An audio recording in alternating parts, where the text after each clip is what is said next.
Most men ruin their dating and their relationship life because they don't understand this one principle.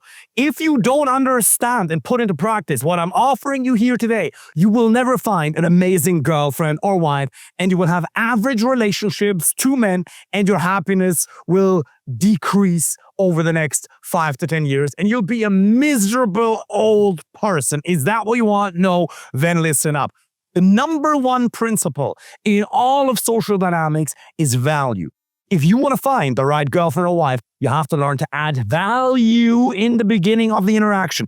If you want to find amazingly quality male friends who make you happy, who have the same values as you, you have to offer value first. If you want to have amazing business opportunities, you have to offer value first. I will show you exactly how to do that with practical examples in a dating context, in a friendship context, and even in a business context. How do you do it in a dating context? When you approach a woman, be that on Tinder, be that in person or on Instagram, how can you offer value up front? What constitutes value? Well, having a good profile and being attractive, that constitutes value, because the higher your value, your perceived value in the dating marketplace is, the more she'll want to be around you, the more you'll make her life valuable. So by having a great profile, by being more attractive, that inherently offers value, even just in the form of excitement. She'll naturally be more excited to meet a more attractive man as opposed to a less attractive man. The next thing you can do on Hinge, on Tinder, or even during an in-person interaction is to open in a fun and lighthearted way with a compliment. When you start a conversation, let's say you're walking through life, you're in a gym, you're in a Whole Foods, you want to start the interaction with a compliment. That's value. You're telling her, excuse me 2 seconds, not you're beautiful, nothing generic, but you say, hey, you're actually really cute. Had to come meet you. I love your hair. Something specific. I really like your eyes. I can see myself in them, right? I like your outfit, but what are those shoes? Little push-pull if you want to. It's not about the technique, but about the principle. The micro manifestation doesn't matter nearly as much as the overarching principle. If your intent is to offer value and to create a win-win scenario, you will get the most amount of benefit. Let me say this again. If your genuine intent is to offer value, to give more than you take, you will win in life. Yes, there's people who seem like they win, who have a win-lose mentality, but they always fail in the end. I'm German. Austria had a rather famous leader many years ago, the most despicable human being on earth, who rose for a period of time. And then what happened? Well, we all know what happened, because he had a win-lose mentality and he sought to fulfill his own traumatically powered needs in horrendous ways. It was the ultimate manifestation of win-lose. If you have the intention to create win-win, you will win in the end. So offer with fun, offer playfulness, offer lightheartedness. That's one of the biggest mistakes that guys do wrong in a dating context. They're very stern and serious, and they think that just on paper being a valuable, attractive man is enough. No, fun is value. Lightheartedness is value. Positive emotions are value. Let me say this again. The number one thing she wants on a first date, on Tinder, on Hinge, during an initial approach, is to feel good. She will decide unconsciously after the date whether she wants to meet you again or not, depending on the emotions you were able to create within her in the moment. So the more you can make her feel alive and fun and playful, the more valuable you offer her. That is value. It is not just your CV. The fact that you work for Salesforce, where's the Salesforce office? It's down there. It's not just that. It's the fact that you make her feel positive things. That is value. What else creates value for her? This one is a bit counterintuitive. Letting her invest in you, creating space, setting boundaries, disagreeing when need to, letting her invest in you with emotion, time, and effort, not necessarily with money, but with the previously mentioned ones. That is value for her. Seems counterintuitive, because if she's investing, what's the value for her? The value is she will appreciate you more, and she wants to be around somebody that she appreciates. Let me ask you this, and I would invite you to be very honest. Even though you have the intent to treat everybody really well, to not disrespect people's time, isn't it true that there are some men in your life with whom you would never dare to be late for a meeting? You would just never write an email that's a little bit sloppy. When you're texting them, you're on point. And some men, you're like, nah, a little bit more laissez-faire. It'll be all right. Why is that? Why is it that there are some men where you would never dare to be late for a meeting and others you're like, it's fine? Because these guys have set boundaries with you in the past. Let me say that again. They have set boundaries with you again in the past, and counterintuitively, even though you may have received a negative emotional spike from them and you realize, I better not mess it up with these guys, you value them more. And in a weird way, that's value for you because you want to be around these people more. You might say, that sounds rather manipulative. I love everybody equally. If that's your intent, I applaud you, and that's exactly what we should be practicing in meditation, to love everybody equally. But you will naturally still be partially driven by your 300,000-year-old brain, which operates based on ancient mechanisms, which is if somebody is perceived by you as more valuable, you'll want to be around them more. So offering value to her also means creating space for her to invest in you. For example, if she comes late today, you can say, hey, 5 or 10 minutes late, what happened? Calling her out. Playfully, lovingly, respectfully, but setting a boundary. Now, how can you offer value? This obviously goes a million times deeper. I just want to give you a couple of examples on how to create value for her on the front end. How can you apply that in a friendship context if you want more quality male friends? Because I can tell you something. Having worked with hundreds of men from 40 plus countries, most men don't have enough quality male friends. What can you do to get more of them? Again, you offer value on the front end. One of the most underlooked characteristics is just positivity. Most men are grumpy and serious, and you don't want to be around them energetically. If you're a hardworking, driven individual and you're based in objective reality, you probably realize that you want to be, let me put it this way. I am rather German. I'm not too woo-woo, too spiritual. I'm a little bit like that, but I operate in a cause and effect type of reality. So if you hear the word energy, maybe it resonates, maybe it doesn't. But you do know that there are some people who have just beautiful energy, so you just feel drawn to be around them because they're positive. Positivity is one of the most overlooked characteristics. Smile during the approach. Be fun. Be lighthearted. That makes people want to be around you. Now, that doesn't mean you're going to become a clown or an entertainer or that you won't be grounded or masculine. You'll still do all of these things. But simply being positive is so ridiculously overlooked. So if you see people smile, give them compliments, never talk bad about anybody who's not present. If you say something only ever positive, still be authentic. If there's something that needs to be criticized, criticize the idea, not the person. You still want to have a backbone and be able to debate ideas and not be agreeable or political. That's not what I'm saying. But seek to add genuine positivity. Can you make people laugh? Can you make people smile? Again, there are some men who are going to want to be around you because of the financial opportunities or networking opportunities you can provide them with. I never liked the term networking because it seems so transactional. I'm going into this environment to get a business deal out of it. No. The most amount of money you'll ever make, the greatest amount of happiness you'll ever get, the most amount of joy you'll ever get comes from long-term relationship.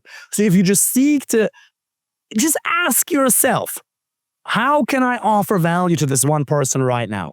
Your brain will come up with an answer. You're very intelligent. Just by asking yourself that question, you will come up with very intelligent ideas. How can I come up with valuable ideas for this person? Can I connect this person to somebody? Just seek to give. And that doesn't mean that you won't have your needs met, putting the sunglasses back on. That doesn't mean that you won't get your needs met. Of course you will. But the more you'll seek to add, the more other people will naturally reciprocate the favor because we feel guilty. If somebody does something nice for us, if you're somewhat of a decent human being, you'll want to reciprocate the favor. If you just seek to look for opportunities in a dating context, in an intimate context, to make the other person feel alive, if you get what I'm saying, in a relationship context, in a business context, the more people will seek to reciprocate. Now, here's the next important component. So you're out there, you're adding value. Now, that doesn't mean that you have to take from everybody who wants to give you. Some people will then want to come into your life and they'll offer what they believe to be genuine value, but it isn't what you need or want at this point in time. So you have to have a filtering mechanism to keep the wrong people out. If you want to find an amazing girlfriend or wife or have more quality male friends, You need to have the right filtering mechanisms. One of those filtering mechanisms is radical honesty. I had a coaching call earlier with a client of mine who was in Dallas, and we talked about exactly that. Radical honesty, being provocative, parting the sea like Moses, if you will, is one of the best ways to make sure you save your time and you save yourself from years of suffering. One of the reasons I suffered so much with my ex-wife in that marriage was because we weren't right for one another. Our values didn't align. Our personalities didn't align. You did not impose your situations. You did not impose your personality onto the situations you were confronted with in a dating context or in whatever other context where you failed. I didn't do that with my ex-wife. I wasn't radically honestly me. I was trying to please. And again, women want to be pleased, but they don't want to be a pleaser. These are two fundamentally different things. So the more you can say what you actually believe, the more you can remove the filters from your own communication, the more you'll actually enjoy the process of putting yourself out there, be that on dating apps or in person, on dates, and the more you'll attract the right people. Because how often do I hear from guys that the women that I don't want, I get on well with, but the ones that I actually want, they don't want me. I tend to attract the crazy ones. You're not a magnet. Okay? You're not just attracting them. Yeah, you can say, and this is a different conversation for a different video, that you attract what you are, not what you want, but you're not a magnet. You simply suck at reading and eliciting red flags, and you don't have enough quality options. That's all that is. You don't have enough high quality options, women who are not toxic. By the way, there's men and women who are toxic. It's just a human trait that we can act in unhealthy ways. Toxic is overused. And you don't know how to elicit red flags and then read them. And then you tolerate them because you're coming from scarcity. So one of the filtering mechanisms is radical honesty. And you don't even realize how filtered your communication with women actually is. How much you're changing yourself. And if you think you're being radically honest, well, then you're probably grumpy and boring in the way you tell stories, and she doesn't feel alive, and that's why you wonder why the date that you thought that went so great didn't go great at all, and she didn't want to see you again for a second or third date, or at least not the women you actually want. That client of mine, he asked me earlier, David, with that radical honesty that you talk about all the time, that provocativeness, what are you trying to achieve? One, screening, second, building attraction. I'm trying to screen for compatibility. If you're radically honest, you will offend some of the wrong people. Trust me, there'll be plenty of people who won't want to be around you. You'll realize that 90% of society isn't right for you. Let that sink in. 90% of society truly isn't right for you. They will not match your values, your personalities won't be compatible, and that's okay. You can still wish beings well, but they won't be the ones who'll make it into the inner circle. It doesn't mean you have to walk around with a closed heart or look for win-lose opportunities. Even in those situations, you can look for win-win and make them feel good, respect them, seek dialogue, which is what we need more of in our society, as opposed to just trying to, well, we all know what happened recently in the US, a really tragic and horrible event, seeking to do harm to people that we disagree with. No, let's have a dialogue. We can wish these people well, but the ones who make it into our inner circle, we need to disqualify the wrong ones very quickly with radical honesty. 99% of women, even the ones who are attractive, aren't right for you. If we were to line them up right here, right now, 99 out of 100 women who are actually physically attractive aren't right for you when it comes to values or personality and goals. That means you don't just need more quantity, you need more quality. There's only 3 ways to do that: dating apps, Instagram, and in-person approaches. But that radical honesty, adding value, and then doing so in a way that is authentic to you, in a way that allows the wrong people to self-select out, it's the thing that's going to save you from the most amount of suffering. I always say to my clients, my job is to keep you out of the wrong relationship. That's 80% of my job. Because how many years did you waste with the wrong people? It is shocking to me.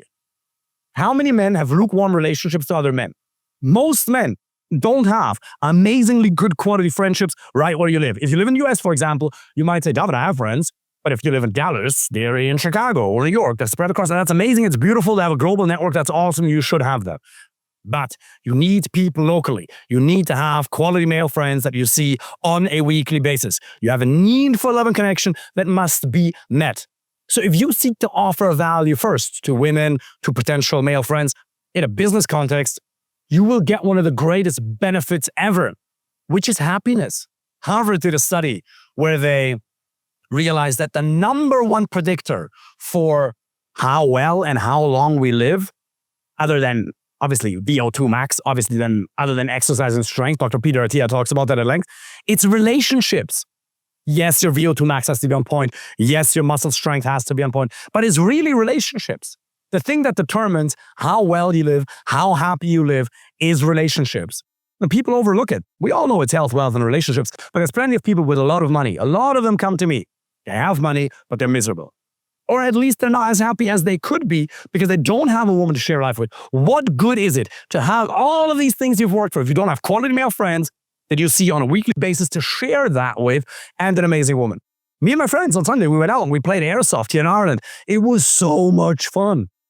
We were getting into a bus, trying to hit up the other team. It was amazing. It was so much fun. It was childlike fun. Yes, money facilitated that experience, but it's not about money. You can have these experiences, and the amount of fun and, more importantly, joy you'll experience in these events with these experiences depends on how compatible you are with these friends. If you're really compatible, if those are really good quality friends of yours, if they're truly on your side, you'll feel at home with them. They don't even have to do anything. They just have to sit next to you. They can work on their laptop. You work on your laptop. You talk about business. You go talk to women together. You talk about nutrition. You just be together. You meditate together. Just being in each other's presence makes you happy. That is one of the core functions of our brain. We need to have our tribe around us. And another thing that I saw on an Instagram reel the other day, a lady talked about that Harvard study. She said it's not just deep, intimate relationships, it's also loose social connections. Socializing, going dancing bachata and salsa, being out there is one of the best things you can do for yourself. Talk to people, talk to the Uber driver, talk to the security staff, be really kind to the reception staff. It doesn't happen a lot, but I've seen it where people treat waitresses and waiters in a really rude way. Why? Because they don't see any value that they can extract from them. If you're the type of guy who always seeks to extract value, no matter how much money you'll have in the bank, you will live a miserable existence. That doesn't mean that you don't have your selfish needs. They must get met. When I talk about adding value, you better make sure your needs are met. You will, 100%. And we've talked about that at length. But if you want to feel at home in the world, seek to add value. There's plenty wrong in the world. But as Tony Robbins says, what's wrong is always available. So is what's right. We don't experience the life we focus on, he says. We do experience the life we focus on. We don't experience life as the way it is. And what you focus on is dictated by your questions and your habits. If you make it a habit to focus on the beauty in people, even if you may not disagree with them, you'll realize most people are actually really beautiful people. So engage with them, add value, get out into the world. Don't just stay at home. Then have a filtering mechanism to make sure that the people who make it into your core, the ones that you actually spend time with, are truly aligned with you. That's how you find an amazing girlfriend or wife and quality male friends. Go take some action today. I truly wish you all the best.